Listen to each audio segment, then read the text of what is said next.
Frères en Christ et amis, bonjour. J'espère que vous allez bien par la grâce de Dieu. Notre méditation d'aujourd'hui est en rapport avec la séduction. Dans Matthieu chapitre 24, au verset 4, Jésus-Christ dit à ses disciples, « Prenez garde que personne ne vous séduise. » Jésus-Christ, dans Luc chapitre 4 et Matthieu chapitre 4, l'ennemi va essayer de le séduire. Comment est-ce que l'ennemi va essayer de le séduire? Par les Écritures, avec les 3 tentations qu'il a eues. Et nous voyons que plusieurs fois, Jésus-Christ les 3 fois, va citer toujours les Écritures. Il est écrit. Donc la séduction sera en majeure partie centrée sur la parole de Dieu.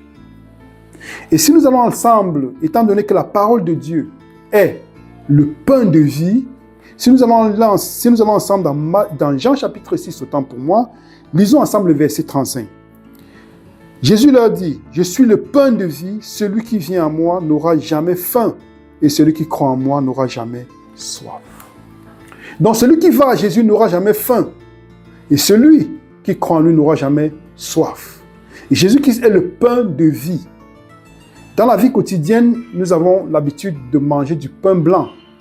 Celle qui est blanche, du ciel qui est blanc, ou bien celui qui est blanc, autant pour moi, qui ne contient pas assez de valeur nutritive. Et il y a aussi le pain intégral, le pain complet, que beaucoup de personnes n'achètent pas, peut-être parce que c'est le prix élevé, ou bien parce que notre goût, ou bien notre langue, notre palais n'a pas encore été habitué au pain complet. Mais ce qui est bien pour notre digestion, c'est le pain complet. Pourquoi? Parce que le pain complet contient des valeurs nutritives essentielles pour notre corps et pour notre vie. Donc le pain complet apporte la vie à notre corps, alors que le pain blanc, en réalité, prend de nous des substances dont nous avons besoin. Et Jésus-Christ est ce pain de vie. Pourquoi cette petite méditation? Comme nous avons dit, la séduction, c'est autour de la parole. Et nous entendons beaucoup dire ces derniers temps, faites-moi voir dans le Nouveau Testament ce que vous dites. Ou bien, si on discute d'un sujet, faites-moi voir dans le Nouveau Testament. Mais comment est-ce que Jésus-Christ a agi dans la Bible? Parce que dans Matthieu chapitre 22, si nous allons ensemble dans Matthieu chapitre 22, nous allons voir que quelqu'un vient poser une question à Jésus-Christ, à savoir, quel est le plus grand des commandements? Dans Matthieu chapitre 22, Jésus-Christ va dire, « Tu aimeras le Seigneur ton Dieu de tout ton cœur, de toute ton âme et de toute ta pensée. » C'est le premier, le plus grand des commandements.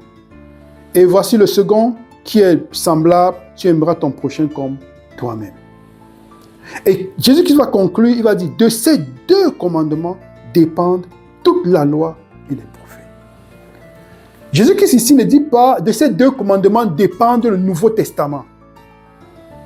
Comme nous avons dit, le pain complet, c'est ce dont nous avons besoin. Le Nouveau Testament est comparé au pain blanc. Dans le Nouveau Testament, sans l'Ancien Testament, autant pour moi, le Nouveau Testament sans l'Ancien Testament est comparé au pain blanc, le pain qui n'est pas complet. L'Ancien Testament de même, sans le Nouveau Testament, vu à notre époque dans laquelle nous sommes, parce que nous avons la Bible qui est Ancien et Nouveau Testament, donc si je me fie juste de l'Ancien Testament, je ne peux pas avoir le pain dont mon corps a besoin pour avoir la vie. Donc l'Ancien Testament sans le Nouveau Testament, c'est une demi-vérité. Le Nouveau Testament sans l'Ancien Testament, c'est une demi-vérité. Et une demi-vérité est un mensonge complet. Jésus-Christ nous invite, chaque fois que nous aurons à faire des discussions, à parler de la parole de Dieu, à se référer à la Bible. L'Ancien et le Nouveau Testament. Sinon, en mangeant juste du pain du Nouveau Testament sans l'Ancien Testament, comme manger du pain blanc, ce serait courir le risque d'avoir une constipation intellectuelle. De même que lorsqu'on mange du pain blanc matériel, on court le risque d'avoir une constipation de la digestion.